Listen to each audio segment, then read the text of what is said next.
pense qu'il y a une qualité qui est première, c'est être irréprochable. La Être toujours probité, droit. Ah oui. l'exemplarité. L'exemplarité, oui. Bienvenue dans Heureux comme un maire, le podcast de Politicae qui donne la parole à des élus locaux heureux et épanouis dans leur engagement. Et aujourd'hui, nous avons la chance non pas d'accueillir un maire, mais un premier adjoint au maire, une première adjointe au maire en la personne de Karine Comte, première adjointe au maire à Poissy. Merci d'être avec nous aujourd'hui. Nous parlons souvent de l'engagement de maire et peu de son premier binôme, ou en tout cas des élus les plus importants au sein du conseil municipal, le premier adjoint au maire. Vous l'êtes depuis quelques années. En quelques mots, quelle est la mission d'un adjoint au maire et en particulier du premier d'entre eux ? Merci beaucoup de votre accueil. Vraiment un vrai plaisir d'être là avec vous pour parler de cette fonction. C'est vrai qu'on pose peu la question du rôle et de la mission du premier adjoint.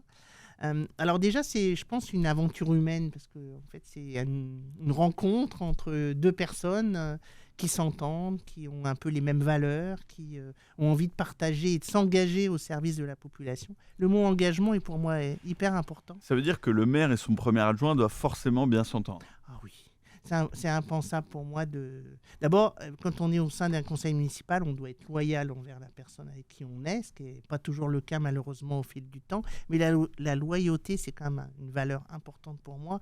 Et on ne peut pas trahir quelqu'un. Enfin, si on s'engage à côté d'une personne charismatique qui va s'engager pour les habitants, on est dans la même lignée. Et je dirais que c'est quand même une relation entre deux personnes qui ont envie de faire quelque chose ensemble. Et forcément, on ne peut pas être archi différent parce que sinon, ça va être compliqué. Ça ne veut pas dire qu'on n'a pas des propositions contraires. Parfois, je fais des suggestions et le maire va me dire « Oh bah non, pas comme ci, parce que tu n'as peut-être pas pensé à cela. » Enfin, c'est le travail d'équipe, le travail de groupe. D'ailleurs, pas seulement toutes les deux ou tous les deux, mais la aussi contradiction en interne n'empêche exactement, pas la loyauté. Exactement. Et je dirais que c'est intéressant d'avoir aussi quelqu'un qui va faire un peu la mouche du coche, ou celui qui va dire attention là, t'as peut-être pas vu ça, puis attention un tel, il a dit ça, ça peut peut-être avoir un effet, voyez, contraire, etc. Qui plus est, dans une organisation où on vous sert à longueur de journée, oui monsieur le maire, oui vous avez raison monsieur le maire, tout à fait monsieur le maire, c'est intéressant d'avoir... C'est intéressant, mais vous voyez, je fais le parallèle, j'ai été DRH dans une usine avec le directeur, le binôme DRH, directeur de site, ils doivent être aussi ensemble. Et parfois, je lui disais, tu vois, là, quand tu fais ça, les conséquences, c'est qu'un tel ne sont pas contents. Et moi, je sais qu'ils ne sont pas contents parce qu'ils me l'ont dit. Et si tu ne l'entends pas, ben voilà les conséquences. Après, tu es le chef, vous êtes le chef. On se pliera à la décision, mais c'est mon rôle de te dire que peut-être là, il y a un risque. Et j'adore ça, en fait. Le premier adjoint doit être loyal, oui. Il doit bien s'entendre avec son oui. maire, mais il n'est pas forcément toujours aligné avec lui. Exactement. Il peut être un peu l'esprit critique du maire. Mais oui, parce que si on a des gens qui sont que bénis oui, c'est un peu comme dans une équipe de management. Si on a que des gens qui vous disent toujours oui, vous grandissez pas. Ni lui, ni moi, en fait. Donc, on a toujours intérêt à se confronter, mais au sens positif du terme, c'est-à-dire de chacun apporter un point de vue, et puis ensemble, on choisit peut-être la meilleure solution. Vous le disiez tout à l'heure, parfois peut-être on se livre plus au premier adjoint ou à la DRH plutôt qu'au directeur général. Est-ce que le rôle du premier adjoint est peut-être aussi de faire l'interface entre le maire, ses élus, ses équipes, les administrés, quand certains n'osent pas le solliciter? Vous avez tout à fait raison. Alors, je ne sais pas si c'est le rôle du premier adjoint en général, mais il se trouve que moi, j'ai beaucoup fait ce travail de cohésion d'équipe, d'écoute des gens, parce que c'est un peu ma fonction. Alors, je ne sais pas si elle m'a choisi aussi pour ça, mais effectivement, beaucoup d'élus, des fois, n'osent pas parler au maire directement et viennent me voir. Et du coup, en fonction, des fois, j'ai l'occasion au marché ou entre deux, je lui dis « Tiens, un tel, qu'est-ce que tu en penses ? Il m'a dit ça. Peut-être qu'il faut que tu le reçoives, par exemple. » Des fois, il y a des élus, ils ont un peu l'âme pas bien, en fait. Ils sont un peu, dans leur tête, un peu déboussolés. Il faut les recadrer. Et ils ont besoin d'être écoutés du maire. Et ça ne suffit pas que ça soit moi. Et parfois, on me dit « Ah, j'ai autre chose à faire. » Bah oui, mais ça, c'est important. Parce que là, je sens que si tu ne le vois pas, il va peut-être se démobiliser. Il va peut-être penser que tu ne l'aimes pas. Enfin, aimer au sens... Voilà. Et ça, c'est important qu'elle écoute. Et parfois, elle le fait. Elle me dit « Ah, t'as eu raison. J'ai passé du temps, mais j'ai bien fait de le faire. » Parce que j'ai reboosté quelqu'un qui était un peu en... Vous l'avez dit tout à l'heure, vous êtes une ancienne DRH. Oui. Est-ce que cette activité que vous avez exercée dans le privé vous sert, notamment aujourd'hui, pour sentir les élus un peu démotivés, mais peut-être aussi les agents. Est-ce qu'il y a des Oui. liens entre votre ancienne fonction de DRH et votre rôle aujourd'hui de premier adjoint? Oui, forcément. D'abord, on est une personne, on a un rôle, mais on a toute une histoire. Mais c'est vrai pour tous les élus, hein. Et c'est vrai que j'ai été DRH, j'ai aussi fait du coaching d'équipe, enfin, j'ai fait beaucoup de séminaires de cohésion, donc j'adore tout ça. Et c'est vrai que j'ai animé plusieurs séminaires, je lui ai donné des orientations pour qu'on puisse faire en sorte que les gens osent parler, osent dire. Et ça, c'est vrai dans une équipe aussi. Des fois, les gens, si le chef, et c'était un peu vrai du maire d'avant, je lui disais, mais tu sais, ils ont peur de toi. Donc, en fait, ils ne te disent pas les choses. Mais ce n'est pas bien de ne pas dire, parce que les DG, souvent, hein, si un projet avait en retard, comme ils allaient, entre guillemets, se faire engueuler par le chef, finalement, ils n'osaient pas dire. Oui, mettre le sujet sur le tapis, ça fait grandir personne. Il vaut mieux accepter qu'il y a un problème pour pouvoir le traiter ensemble plutôt que le découvrir quand c'est trop tard et que les conséquences peuvent être graves. Voilà, donc oui, c'est évident que ça me sert et les gens le savent aussi parce que je suis quelqu'un aussi assez posé. Je ne m'énerve pas, j'essaye de... Ça ne sert à rien de s'énerver. Posons les choses. Je force les gens à être factuels. Quand les gens ils disent, j'ai entendu ça, je dis c'est quoi, pourquoi, comment, enfin, vous voyez, quelle situation. J'essaye de les forcer à poser les bonnes questions pour que les gens rentrent dans un sujet qui soit un vrai sujet. Parfois, il y a beaucoup d'émotions. Alors, c'est important l'émotion, mais il faut être rationnel. Oui, il faut savoir l'écouter, mais il faut aider les gens à reposer le vrai problème. C'est quoi, en fait? Qu'est-ce qui est gênant pour les habitants? Parce qu'en fait, le vrai sujet aussi, c'est quelle est notre mission? Notre mission, c'est de servir la population. Et ça, il ne faut pas l'oublier. C'est un peu comme une entreprise. Est-ce que vous pensez que les élus parfois l'oublient? Oui, parce au profit de quoi alors? Au profit de j'ai mon rôle, j'ai envie de me montrer ce que je fais, mais souvent, ça ne sert à rien. Alors, quelle est la clé pour ne pas l'oublier? Alors, c'est de penser que quand on a plusieurs choix à faire, c'est quoi qui est important pour la population? Comme dans une entreprise, qu'est-ce qui est important pour le client? C'est toujours cette question qu'il faut se poser. Et plutôt que d'avoir des égos individuels, et en fait, on s'en fiche dans une équipe qu'il y en ait 3 d'excellents. S'il y en a 2 qu'on laisse traîner, c'est un peu, vous savez, un tonneau, là. Le barreau du plus bas, en fait, c'est le niveau de toute l'équipe. Donc, on a tous intérêt à grandir et à être costaud.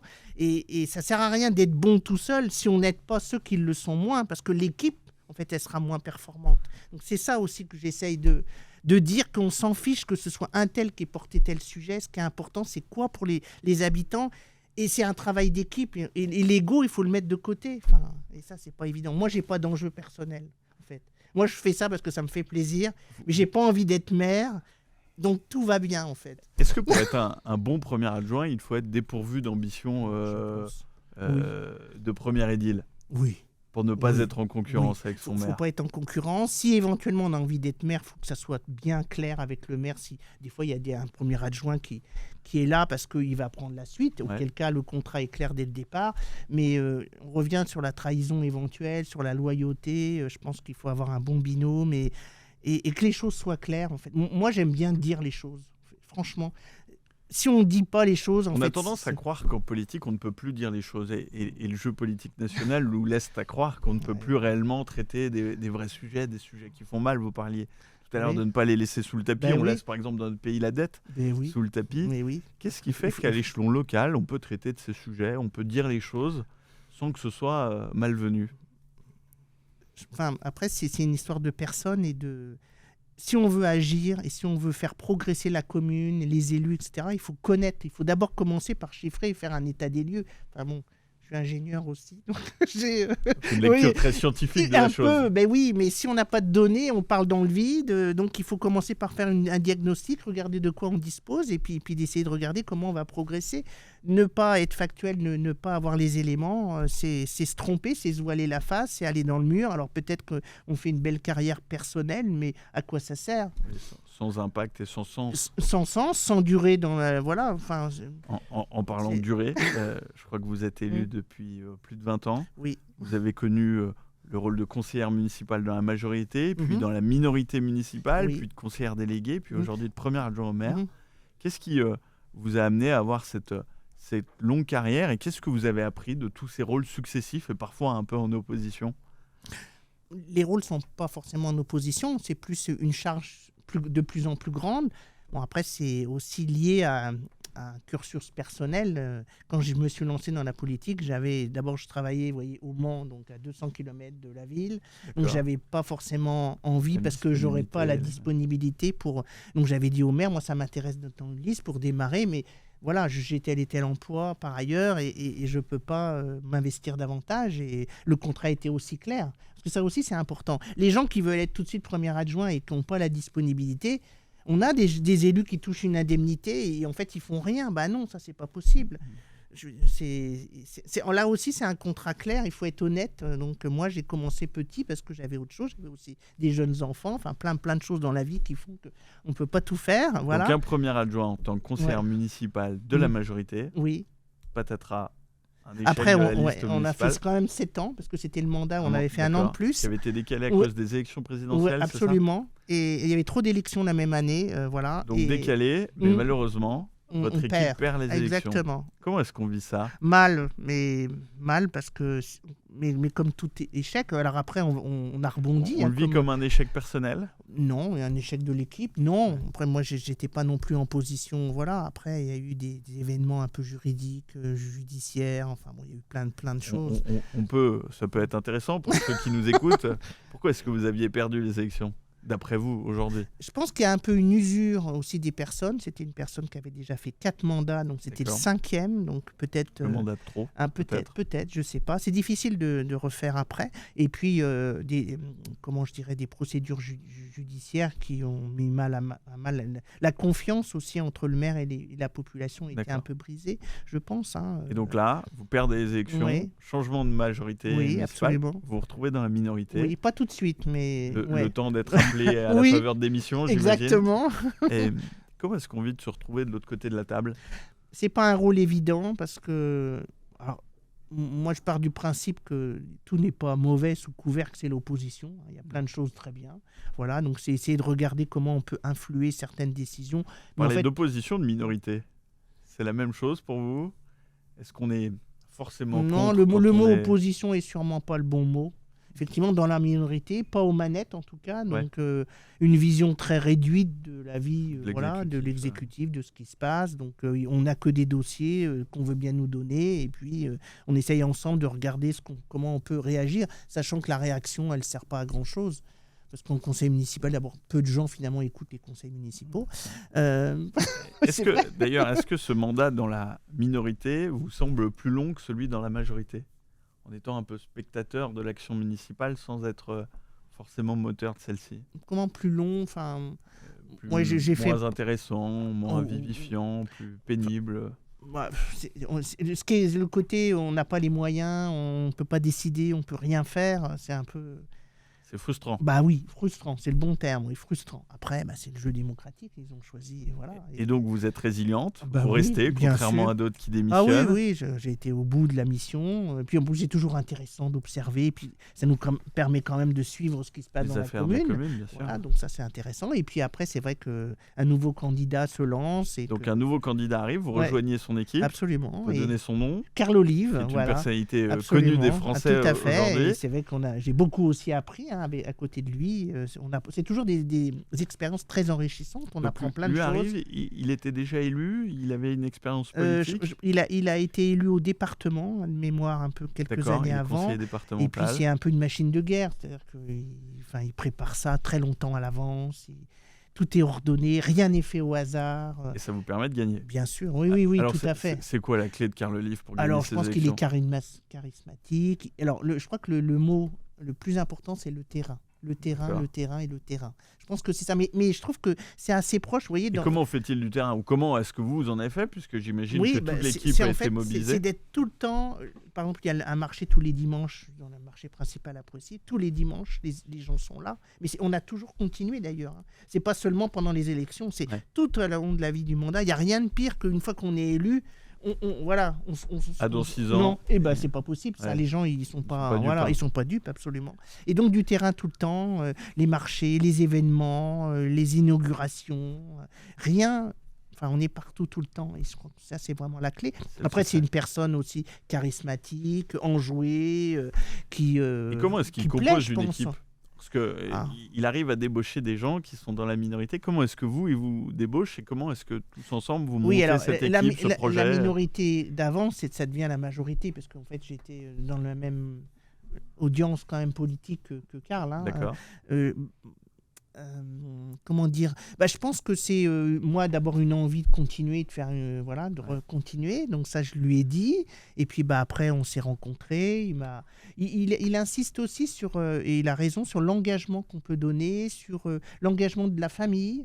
C'est vrai que parfois il y a des gens et si le conjoint est contre, c'est même pas la peine quoi. Il faut aussi que ça ne durera pas 6 ans. Et ça ne durera pas 6 ans. C'est comment le conjoint, la personne qui vit avec la personne accepte aussi. Donc, c'est des questions intéressantes. Et puis, un engagement, une confiance qui va se créer, etc. Et puis après, c'est des réunions d'équipe de campagne, c'est être toujours là. Enfin, il n'admet pas, mais il a raison qu'on loupe trop de réunions parce que ça veut dire qu'on n'est plus engagé. Donc, voilà, c'est aussi en faisant qu'ils voient que les gens sont investis et ont envie, quoi. Donc, Et à la faveur de ce 3e mandat, vous devenez conseillère déléguée, si oui. je ne m'abuse. Est-ce qu'il y a déjà un palier entre le rôle de conseiller municipal et le rôle de conseiller municipal délégué? Il y a une activité, une mission à accomplir. Ouais. Et je dirais que quand on est conseiller, de base, c'est peut-être pas le bon terme, mais sans délégation, on n'a pas d'indemnité. Quand on a une délégation, on a une indemnité. Donc cette indemnité, il faut la mériter. Bien sûr. Et la mériter, ça veut dire exactement. Et ça veut dire travailler, remplir sa mission. Voilà, donc j'ai été au contact d'entreprises. Donc conseillère déléguée à la relation d'entreprise dans une ville à l'époque de 35 000 habitants. Oui. Globalement, ça vous prend combien de temps par semaine? Si c'est quantifiable à la semaine ou est-ce que c'est au mois? Peut-être, 2 heures par semaine, juste sur ça. Mais après, il y a tout. Plus le reste. Après, quand il y a des associations d'entrepreneurs, donc je vais au contact. Donc, il y a un certain nombre de réunions, d'événements. C'est beaucoup relations publiques, en fait, les relations aux entreprises. Voilà, les entreprises, elles sont assez autonomes et elles n'ont pas si besoin que ça des élus. Et elles fonctionnent heureusement. Et voilà, donc une mission plutôt un peu réduite, mais qui était intéressante. Qui vous a mis un pied à l'étrier, puisque Karl Olive est élu député. Il décide de démissionner du conseil municipal. Absolument. Et au sein du conseil, un nouveau maire est élu, une nouvelle maire en l'occurrence, et elle est choisie de vous nommer première adjointe. Absolument. Donc comment est-ce que tout ça se passe? Comment est-ce que ça s'organise en interne?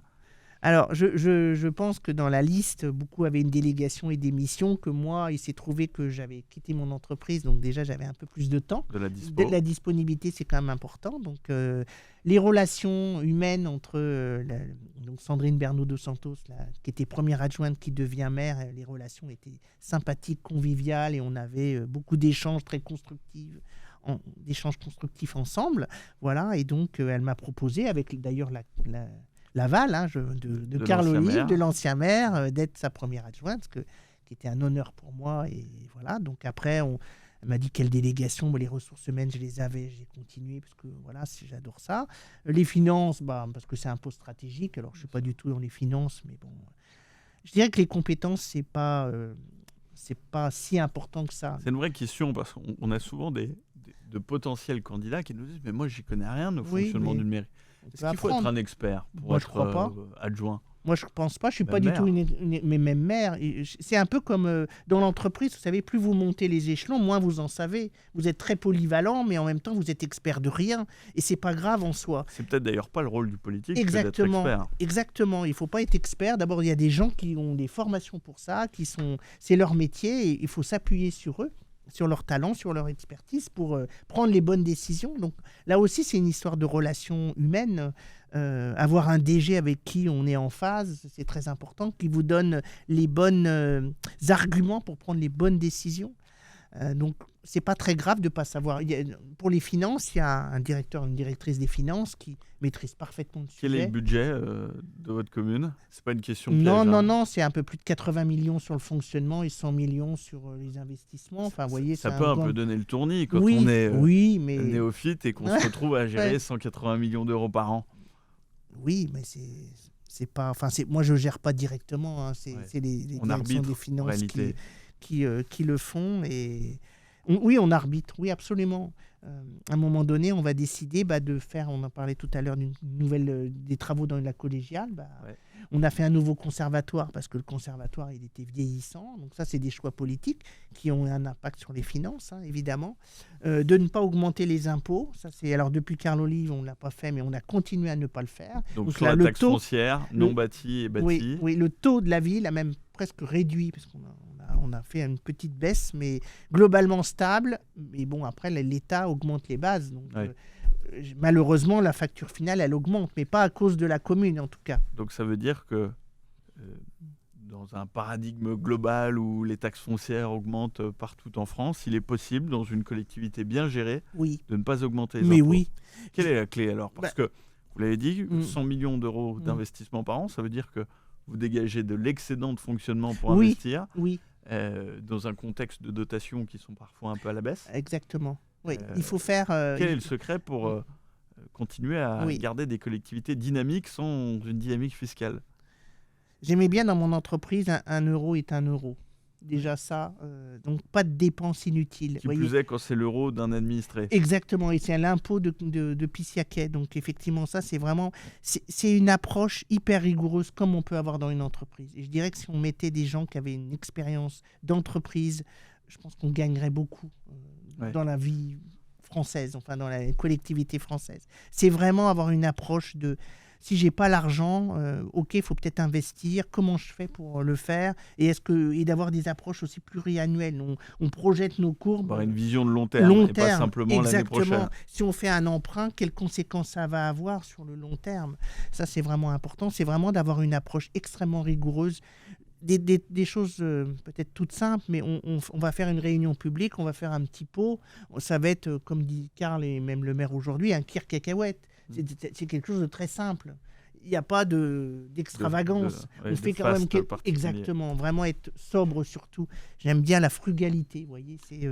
C'est comment je fais avec l'argent que j'ai et comment je continue le même service sans rien augmenter par ailleurs. C'est peut-être parfois ce que reprochent les Français à la politique un peu nationale. Oui, mais et quand on voit les gâchis, puis le gâchis des projets mal ficelés, de l'argent qu'on dépense, puis finalement on change d'avis. Enfin, il y a plein de choses qu'on entend qui moi, me révoltent parce que c'est de l'impôt qu'on a pris aux Français et puis maintenant, on est dans une catastrophe. Une catastrophe qui n'arrive pas dans les collectivités puisqu'elles doivent équilibrer leur budget. Absolument. On ne peut pas être en déséquilibre. 180 millions d'euros de budget en globalité, mais vous avez aussi les ressources humaines en responsabilité. Oui. Combien d'agents à Poissy ? À peu près 800. Là-dedans, il n'y a pas que des fonctionnaires. On doit être à 650 fonctionnaires. Et le reste, on a des gens qui travaillent ponctuellement ou qui ont des contrats de droit privé, de plus en plus. Qui ont des missions ou des contrats de droit privé. Quand on débarque du privé, comme vous, est-ce qu'on ne s'y perd pas dans les échelons, les grades, les concours, les fonctions ? Oui, tout ça est compliqué. Mais ce qui est important aussi, c'est que, par exemple, avoir des idées. C'est à chaque fois qu'un quelqu'un part, un départ en retraite, c'est doit-on embaucher quelqu'un ? Est-ce qu'on ne peut pas répartir le travail différemment ? Et quand on y arrive, l'économie qu'on fait, on donne la moitié pour augmenter. Vous savez, on a une part de l'IFSE, l'indemnité. Une prime, on donne une prime aux agents. Annualisée. Et l'autre partie, on fait de l'économie sur le budget de... Donc ça veut dire que vous avez réduit la masse salariale ? Oui, d'année en année, on l'a réduit. Mais bon, après, elle augmente de façon non volontaire. Oui, parce que l'État décide sans compenser des augmentations. Je ne dis pas que les agents ne méritent pas, mais il faut trouver l'argent. Et malheureusement, malgré les réductions d'effectifs, on a quand même un budget de masse salariale qui stagne. Donc malgré qu'on baisse les effectifs, notre budget reste assez plat. Est-ce que c'est votre expérience de DRH privé qui vous a permis de baisser la masse salariale, en tout cas de contenir la masse salariale de la collectivité, de baisser le nombre d'équivalents temps plein ? C'est assez rare dans une collectivité. Je crois pas. Je pense que tout le monde est contraint sur les budgets, qu'on n'est pas les seuls à faire ça. Mais alors c'est pas que moi. Je pense que à la fois l'ancien maire, le nouveau maire a la même approche. Et tous les deux des chefs d'entreprise, ils ont aussi cette logique, cette dynamique. Après, on a beaucoup numérisé. On a mis par exemple toutes les parapheurs électroniques. Toute cette numérisation, cette digitalisation doit réduire les emplois sans valeur ajoutée. Vous savez, moi dans entreprise automobile. À chaque fois qu'on faisait des opérations qui n'avaient pas de valeur ajoutée sur l'automobile, sur la voiture, on le retire. C'est-à-dire qu'il faut réduire tout ce qui est sans valeur. C'est pareil moi, quand je suis arrivé, il y avait des gens qui se promenaient des chariots de paraffeurs. Ça sans valeur ajoutée pour les habitants, ça. Donc, comment on peut enlever toutes ces tâches et redonner aux gens des travaux qui sont un peu plus valorisants? Est-ce qu'il faut considérer les habitants comme des clients d'un service public que l'on doit optimiser? Je ne sais pas si client est le bon terme, mais il faut avoir la même approche, oui, absolument. Il faut toujours optimiser le service qu'on donne pour un moindre coût. Je dirais comme on fait dans une entreprise pour un client, oui. Le parallèle est intéressant et est à faire en tout cas. Comment je peux ne pas augmenter la cantine tout en continuant de payer des repas qui augmentent de plus en plus? C'est pas simple, mais il faut avoir cette approche-là. C'est le défi que vous relevez tous les jours. Oui, absolument. On essaye de ne pas baisser, alors qu'on a beaucoup de services qui ne sont pas obligatoires. On est une ville qui a toujours donné beaucoup plus de prestations que ce que la loi... Les services pas obligatoires, vous pensez aux cantines, par exemple, le périscolaire, oui, on a une médiathèque, c'est des choses... Voilà, qu'aujourd'hui, on pourrait avoir au niveau d'une communauté urbaine, par exemple, ce qui n'est pas le cas. Mais... Vous siégez à la communauté urbaine? Oui. Comment est-ce que vous vivez ces deux tailles de strates, de collectivités aux strates différentes? Personnellement, je n'étais pas forcément pour faire une communauté urbaine, sauf à peut-être enlever d'autres strates comme le département. Je ne sais pas si c'est une bonne approche, je ne suis pas assez spécialiste, mais avoir ajouté une couche supplémentaire, c'est compliqué. C'est une des communautés urbaines les plus importantes de France. 400 000 habitants, je crois. Oui, un peu plus de 400 000, 73 communes, avec des toutes petites et des grosses. Et en plus, il n'y a pas comme, je pense à Bordeaux, où il y a Bordeaux et plein de villes autour. Il n'y a pas de ville-centre. Il n'y a pas de ville-centre qui draine tout. On a plusieurs villes équivalentes. Ça, c'est Comment est-ce qu'on vit cette différence de marge de manœuvre où dans la commune, entre le moment où on décide et le moment où ça s'applique, le temps peut être très court et on a la main, et des compétences qui deviennent intercommunales, qui passent à l'EPCI, et sur lesquelles il y a beaucoup d'inertie. Il faut se mettre d'accord à 73. C'est un autre jeu politique. Oui, alors c'est des groupes, un peu comme l'Assemblée nationale, je dirais, de gens qui décident. Ce qui est le plus frustrant, par exemple, c'est que quand les gens ils nous disent la ville est sale, alors qu'on n'a plus cette compétence de nettoyage. Alors qu'avant, on appelait, hop, quelqu'un venait tout de suite. Alors, du coup, on l'a remis en place, une genre de brigade. Mais c'est très frustrant parce que les gens, ils ne connaissent que nous. Et ils ont du mal à ils ont du mal à comprendre que leurs impôts... Ils se défaussent sur l'intercommunalité. Mais oui, et en plus, ils payent plus qu'avant. C'est-à-dire que la communauté urbaine, elle a coûté. Alors qu'au départ, c'était un objectif de rationaliser et de faire en sorte qu'à plusieurs, on dépense moins. Ce n'est pas le cas qui est arrivé. On a eu une augmentation liée à l'impôt de la communauté urbaine qui a rajouté de l'impôt. Il y a une dynamique fiscale. Le législateur a donné la dynamique fiscale aux EPCI en lieu et place des communes. Et donc les gens, ils payent plus pour moins. Les déchets, les ordures, tout ça, ça augmente. Comment est-ce que vous, en tant qu'élu, qui dans sa commune fait tout pour réduire les... Comment est-ce que vous faites face aux administrés qui ne comprennent pas cette situation? Alors, on essaye de ne pas se défausser, parce que voilà. Donc, on fait pression sur la communauté urbaine. Donc, on a des référents de quartier. Donc, déjà, ceux-là, ils remontent tous les sujets. Donc, la personne est vraiment pique-bulle, je dirais, auprès de la communauté urbaine pour exiger que des choses avancent. En redemandant. Et on ne lâche rien. C'est vraiment le maître mot. Ça, c'est une première chose. Et puis, c'est vrai que pour les problèmes de papier, d'incivilité, etc., en fait, on a mis des moyens propres à la ville pour compenser, un genre de brigade. Donc, on a même fait une application sur le site de la ville. On en parlera, mais je crois que vous êtes très branché. J'adore. On appuie sur un bouton. On a un petit écran, on prend une photo, on met son nom et l'adresse précise, et quelqu'un vient enlever les cartons, les incivilités que les gens ont mis. Voilà. Et ça se fait. Donc on a mis ça. Vous avez lancé une application pour les déchets sur la voie publique. Les déchets, les problèmes, les poubelles qui débordent. Est-ce que c'est pas prendre le risque de donner envie d'abandonner ces déchets s'il suffit ensuite que quelqu'un les prenne en photo et vienne les enlever tout de suite? Je pense qu'on a quand même la majorité des gens qui ne font pas ça. Après, il y a une petite minorité qui effectivement font ça. Mais si on laisse des déchets, c'est encore pire. Parce que des déchets appellent des déchets. Absolument. Alors que si c'est nickel, on ose un peu moins salir, sincèrement. Est-ce qu'une ville propre est d'ailleurs nécessaire pour son bon épanouissement en tant que citoyen? Oui. Les gens ont envie de vivre dans un endroit propre, serein, sans agression. Enfin, on a envie de vivre tranquille et paisiblement, oui. Quels sont d'ailleurs les grands enjeux politiques de votre ville?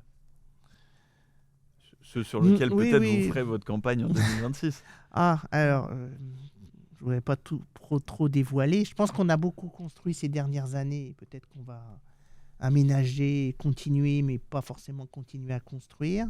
On a des enjeux comme la collégiale qu'il faut rénover, et ça c'est important. Oui, on a le nouveau conservatoire, c'est quand même aussi un enjeu important, aussi en termes d'argent, d'attractivité, etc.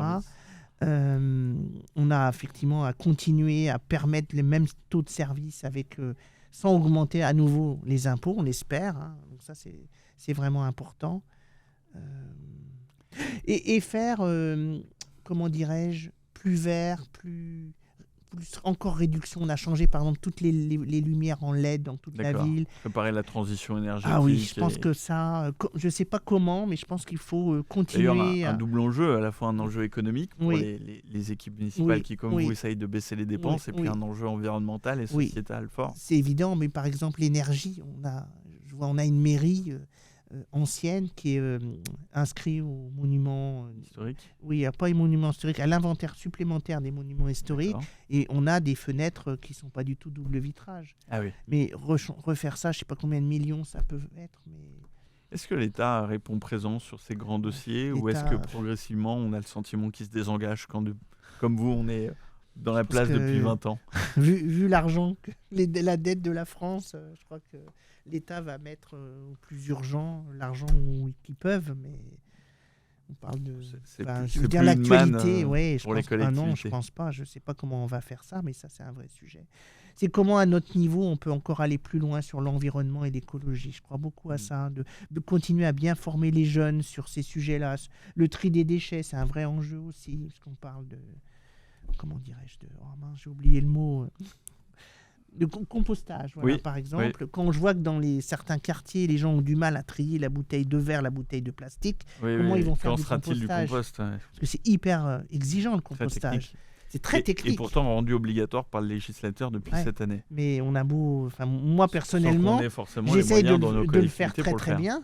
Et je trouve que c'est très contraignant, pas mettre ceci, pas mettre cela, remettre la bonne dose, le truc qui va bien dessus. Enfin, j'ai trouvé, mais je le fais parce que j'y crois. Mais... Comment est-ce qu'on gère d'ailleurs ce grand écart où on passe de gérer 800 collaborateurs à la mairie, 180 millions d'euros, et en même temps des questions très pratico-pratiques de mettre en place des composteurs dans les quartiers? D'abord, il y a un élu à ce sujet qui contribue. Oui, alors et puis d'abord, c'est une prérogative de la communauté urbaine. Donc c'est un travail commun avec la communauté urbaine. On essaye de le faire pour les maisons individuelles, sur les copropriétés. Le sujet est compliqué, mais c'est pas que Poissy. Je pense que c'est la France entière. À Paris, ça doit être sûrement pire. Même à Saint-Joire, en Haute-Savoie, rassurez. Oui, mais quand je vois à Paris que des fois il y a une seule poubelle déjà, il y a même pas les cartons. Il faut que les gens aillent dans un lieu, avec leurs déchets. C'est déjà pas simple, mais le compostage c'est encore un autre. Mais il faudra y venir. Je crois beaucoup à ça. Vous parliez tout à l'heure des nouvelles technologies. C'est quelque chose qu'on adresse peu dans les collectivités. Oui. Est-ce que vous pensez que, à l'instar de la révolution industrielle, les collectivités de France doivent faire leur révolution technologique et peut-être même sur les questions d'intelligence artificielle pour le prochain mandat? Est-ce que c'est un enjeu d'avenir pour les collectivités? Je pense que oui. Déjà, on a largement démarré. Moi, j'ai été à l'initiative d'installer Microsoft 365 pour toute la collectivité. Avant, on avait Lotus, vous imaginez. On revenait de loin. Mais moi, je pense que c'est un sujet aussi de performance, un sujet de bien-être. Parce que quand on a des outils qui fonctionnent bien, qui sont hyper efficaces, les gens sont contents de travailler. Voilà. On a un peu l'image du fonctionnaire qui travaille encore sur une machine à écrire. Non. Est-ce qu'ils ont une appétence pour ces nouvelles méthodes, pour l'évolution? Ou est-ce qu'il y a un frein? Il y a toujours un frein, mais je dirais que ce n'est pas lié aux collectivités. Quand on a commencé dans les entreprises, c'était aussi compliqué. Je pense que le frein au changement, il est humain. Après, il faut bien accompagner. Donc, vous voyez, sur la nouvelle technologie et sur Microsoft 365, j'ai fait comme dans l'entreprise, j'ai nommé dans chaque service des ambassadeurs. Des gens qui avaient envie, qui étaient moteurs pour aider. Alors, ils ont été formés et ils ont aidé les autres à dire comment je fais telle chose, tiens, comment j'envoie grouper tel mail, machin. Enfin, des tas de petites astuces et les gens ont appris petit à petit. Aujourd'hui, ils sont hyper contents. Alors après, on n'utilise pas tout encore. Moi, on a eu 4 arrobases pour Ville Internet. D'accord. Le max, c'est 5, donc on a un pas de progrès. Et surtout, ce qu'on n'a pas encore et que je voudrais, c'est le arrobase vert. il faut que les gens comprennent que, par exemple, quand ils vont envoyer une pièce jointe à plein de gens, et ben en fait, on a plein d'espaces multipliés, alors qu'on a ce qu'on appelle des SharePoint, des espaces partagés de données, où on peut mettre le fichier à un seul endroit et chacun va aller le chercher. C'est comme si on avait plein d'armoires avec le nom de chacun, alors qu'une seule armoire commune irait. Évidemment, il faut bien ranger dans l'armoire commune pour que tout le monde s'y retrouve. Mais tout ça, c'est de l'apprentissage et c'est un vrai enjeu écologique. Parce que, alors on en parlait de l'intelligence artificielle, ça mange énormément de gigas de données et ça, c'est quand même aussi un enjeu qu'il faudra voir. Après, l'intelligence artificielle, je pense que les services, moi je discutais avec mon DRH, il l'utilise déjà. Il a des fois des courriers, en fait, il met le courrier dans ChatGPT en pièce jointe. Derrière le DGS de Poissy, vous nous avouez que c'est ChatGPT qui gère la collectivité. Non, mais je n'ai pas dit ça, mais c'est une aide. Comme moi, j'utilise, même quand j'ai une formation à monter, j'utilise des idées que ChatGPT va me donner. Ça ne veut pas dire que je vais tout prendre, il faut le faire avec intelligence, avec tact, avec parcimonie et intelligence, mais je trouve qu'il y a plein de bonnes idées. Une application, les parapheurs numériques, un peu de ChatGPT, Microsoft 360. Oui. Est-ce qu'il y a... Alors, il y a la cybersécurité. Donc, on a pris un cabinet qui nous a aidés à tout observer comment on fonctionnait. Je sais que la nouvelle la directrice informatique envoie des mails exprès pour voir comment réagissent les agents. D'accord. Exprès pour leur apprendre. Donc, des fausses tentatives d'hameçonnage. Exactement. Écrivez avec un lien un peu bidon, etc. Au fil du temps, il n'y a pratiquement plus personne qui se fait avoir. Ils appellent maintenant, dire tiens, j'ai reçu ce mail, qu'est-ce que tu en penses? Bon, super. Et en fait, les gens on ne veut pas comme c'est les Mureaux ou d'autres villes qui ont été attaquées. Absolument. Massif. Donc ça, c'est important. C'est souvent interdit les clés dans les ordinateurs. Par exemple, on a... Donc les clés USB tiers branchées sur l'ordinateur et qui peuvent... Ah oui, interdit. Faire attention à tous les liens, bien vérifier que les pièces jointes. On a fait toute une approche formation aussi de tous les agents sur ce sujet-là. Mais ils sont sensibilisés. Je trouve qu'on progresse beaucoup. On a beaucoup rattrapé les entreprises, sincèrement, sur ces sujets-là. Il suffit d'y mettre de l'énergie, de former. Les gens sont volontaires, en fait. Moi, je trouve aussi, souvent, on dit les fonctionnaires, c'est pas vrai. Je vois des DGA hyper engagés qui bossent énormément. Qui sont contents de faire ce qu'ils font. Enfin, franchement... Et puis, on le découvre. Alors, moi, je l'ai découvert en étant élu, mais les fonctionnaires ont quelques avantages. Mais ils ont aussi des inconvénients dans leur statut. Mais c'est vrai. Mais il ne faut pas négliger. Bien sûr. Et moi, la première fois que j'ai appelé des fonctionnaires en pleine nuit pour un accident de la route, j'étais très content qu'il y en ait d'astreintes qui se lèvent et qui viennent. Absolument. Mais oui, tout à fait. Non, je pense qu'il y a plein de beaucoup de qualités chez les fonctionnaires. Après, quand on dit il y en a qui bossent pas assez, etc., bon, peut-être, mais c'est un peu vrai dans les entreprises privées. Dans les grosses entreprises, on a les mêmes. Et les gens ne les virent pas, même dans les grosses entreprises, vous savez. Donc vous disiez, au-delà des a priori sur les fonctionnaires, on trouve des gens plutôt faciles à collaborer, passionnés, intéressants. En fait, tout humain a envie de ce qui fait que ça soit utile, que ça ait du sens. Les gens, ils n'ont pas envie de travailler sans sens, en fait. Les gens qui font du travail inutile, ils ne sont pas heureux au travail. Et tout le monde aspire à... C'est ça, la qualité de vie au travail. C'est être content de ce qu'on fait. Et si à la fin de la journée, on a apporté quelque chose à la population, on a fait avancer les collègues, etc., on est forcément content de sa journée. Et c'est que ça, être heureux aussi au travail. Si les fonctionnaires que l'on côtoie sont heureux et sympathiques... Oui, les habitants le sont aussi. Est-ce que c'est le cas des habitants? Oui, parce que forcément... On entend souvent parler des maires agressés, des maires bousculés, ce qui est une réalité parce que les gens... Mais au quotidien. Mais au quotidien, alors globalement, il y a effectivement des gens agressifs, mais globalement, si on a des agents qui répondent bien, on ne peut pas toujours dire oui à tout le monde. Mais si on essaie d'argumenter et qu'à un moment donné, on donne une réponse, il n'y a pas de raison que les habitants ne soient pas heureux. Ce qui est important, c'est de réagir, c'est de donner une réponse. Vous voyez, on a fait un kiosque des élus le dimanche matin. Donc, ça nous permet d'être encore plus au contact. On remplit des petites fiches où les gens, ils écrivent leurs doléances. Alors, parfois, ils viennent me parler d'un truc. Moi, je ne connais pas toute la ville par cœur. Donc, on note. Et quelqu'un du cabinet, dans la semaine, rappelle les gens et leur dit, voilà, votre sujet, c'est ça, voilà ce qu'il en est, le tel service a été voir, voilà ce qu'on va faire ou pas faire. Parce que parfois, ils nous racontent des trucs, mais on leur donne une réponse. Ou on doit prioriser l'action municipale sur autre chose. Absolument. Et les gens, ils apprécient que dans la semaine, on les rappelle, franchement. Est-ce que les gens sont capables de comprendre que l'intérêt général, parfois, se heurte à leurs intérêts particuliers ?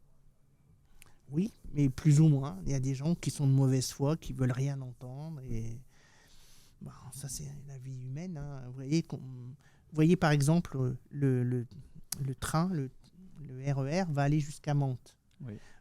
Pour faire ça, la SNCF, elle a empiété des terrains le long et elle les a rendus après. Mais quand elle les a empiétés, il a fallu déconstruire tout ce que les gens avaient. Donc c'est quand même...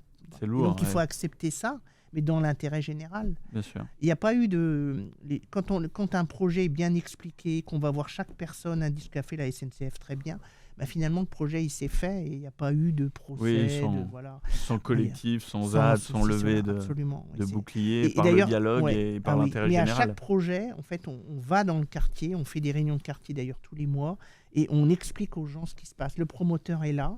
S'il y a un projet avec un promoteur, il explique, répond aux questions. Et parfois, on dit au promoteur après qu'il faut revoir les choses parce qu'on a entendu ça. Exactement. Par exemple, un étage de moins, refaire un peu plus d'arbres. Enfin, on écoute les gens et on leur repropose. Et là, on vous a entendu, on a fait ça.